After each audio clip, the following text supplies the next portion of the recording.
bonjour. Dans cet exercice, on va travailler sur la notion de sous-espace vectoriel supplémentaire. Donc là, on vous donne trois sous-espaces vectoriels, F1, F2 et F3. Et on va vous demander que F1 et F2 sont supplémentaires et que F1 et F3 le sont aussi. Dans la première question, on vous demande de montrer que le complémentaire de F1 n'est pas un sous-espace vectoriel. Mais il faut savoir que le complémentaire d'un sous-espace vectoriel n'est jamais un sous-espace vectoriel. Voilà, donc je vous laisse cliquer sur pause, réfléchir à tout ça et puis revenir à la vidéo pour voir le corriger. Allons-y donc pour la première question. Donc là, on vous demande de montrer que F1 ou que le complémentaire de F1 n'est pas un sous-espace vectoriel. Mais qu'est-ce qu'on sait du complémentaire de F1? On sait que 0 appartient à F1 parce que F1 est un sous-espace vectoriel. Donc, si 0 appartient à F1, on peut dire que 0 n'appartient pas au complémentaire de F1. Et donc, tout de suite, on peut dire que le complémentaire de F1 n'est pas un sous-espace vectoriel de R3. Voilà donc pour le complémentaire. Donc, le complémentaire d'un sous-espace vectoriel n'est jamais un sous-espace vectoriel. Et c'est à cause du fait que 0 n'appartient pas au complémentaire d'un sous-espace vectoriel. Passons maintenant aux questions suivantes. Donc là, on va montrer que F1 et F2 sont supplémentaires. Donc pour cela, on va montrer deux choses. Donc on va montrer que F1 inter F2 est égal au singleton 0 et que F1 plus F2 est égal à R3. Donc F1 plus F2 est égal à F3, ça veut dire que tout élément de F3 s'écrit comme somme d'un élément de F1 et d'un élément de F2. Allons-y donc pour ça. Donc montrons d'abord que F1 inter F2 est égal au singleton 0. Donc je rappelle ici que F1 c'est l'ensemble des éléments x, y, 0 avec x, y qui sont des réels quelconques. Et F2 c'est l'ensemble des éléments de R3 de la forme où F2 c'est vectoriel, l'élément 0, 0, 1.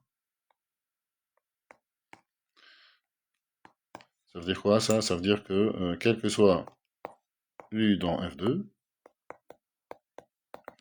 U s'écrit A fois le vecteur 0, 0, 1, c'est-à-dire 0, 0, A, où A est un élément quelconque de R. Prenons donc un élément qui est dans l'intersection, donc soit U, appartient à F1 inter F2. Donc, ceci implique que U appartient à F1 et U appartient à F2.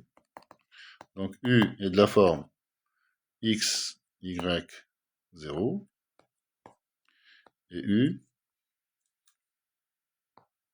il est aussi de la forme 0, 0, A, où A est un élément de R, X, Y sont aussi des éléments de R. Donc ceci veut dire quoi?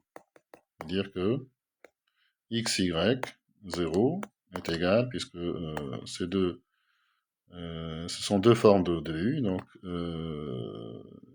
X, Y, 0 c'est égal à 0, 0, A.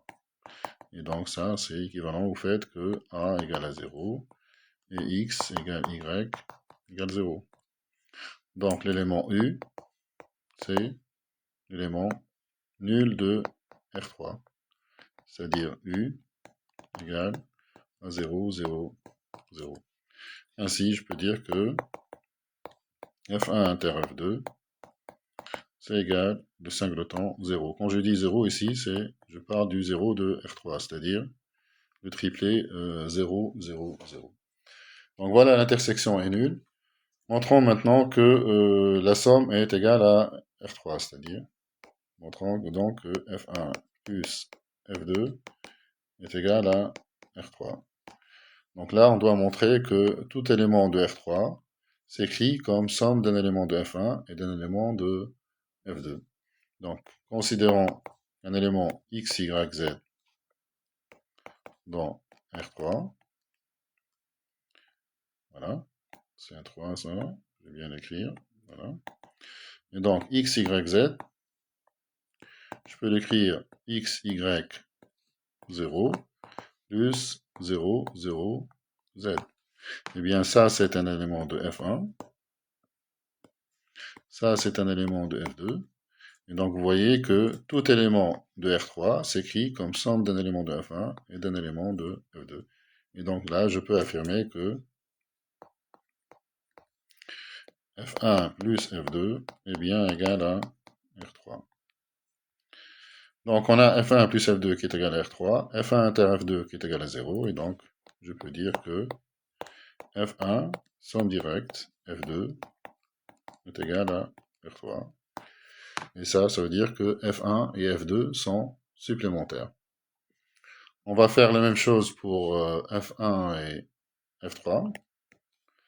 Donc, on va montrer que F1, somme directe, F3 est égal à F3. Donc, pour cela, on va montrer que F1 inter F3 est égal à 0. Donc, je considère un vecteur U de R3 qui appartient à F1 inter F3. Donc, U, il est de la forme X, Y, 0. Et U appartient à F3 qui est égal à un vectoriel 1, 1, 1, c'est-à-dire U est égal à 1 réel fois 1, 1, 1, c'est-à-dire A, A, A. Maintenant, puisque U c'est égal à X, Y, 0, et il est égal à A, donc ceci induit que sur la troisième composante, on a 0 qui est égal à A. Et puisque X égale à Y égale à A sur les deux premières, ou X égale à A et Y égale à A sur les deux premières composantes, ceci implique que X égale à A égale 0 et Y égale à A égale 0. Donc, ceci veut dire que l'élément U, si j'appelle, oui, on l'a déjà appelé U, oui, et donc ça veut dire que l'élément U qui est dans l'intersection, c'est un élément nul. Et donc l'intersection ne contient que l'élément nul. L'élément nul de R3. Voilà donc pour l'intersection. Montrons maintenant que F1 plus F3 est égal à R3. Donc je dois montrer que tout élément de R3 s'écrit comme somme d'un élément de F1 et d'un élément de F3. Donc pour cela, je considère qu'un élément quelconque de R3. Et donc là, je dois montrer que il s'agit bien d'un élément, il s'agit bien d'une somme d'un élément de F1 et d'un élément de F3. Mais cet élément x, y, z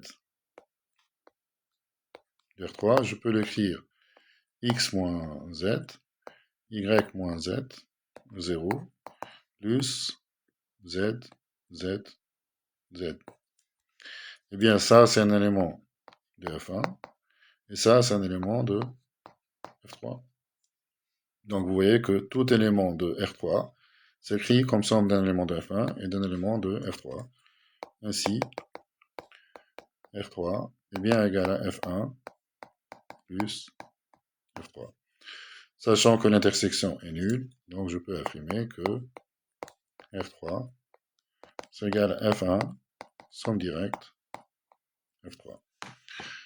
Voilà donc pour cet exercice, pour cette notion de sous-espace vectoriel supplémentaire. J'espère que ceci vous sera utile. N'oubliez pas, s'il vous plaît, de liker cette vidéo et de vous abonner à notre chaîne. À bientôt.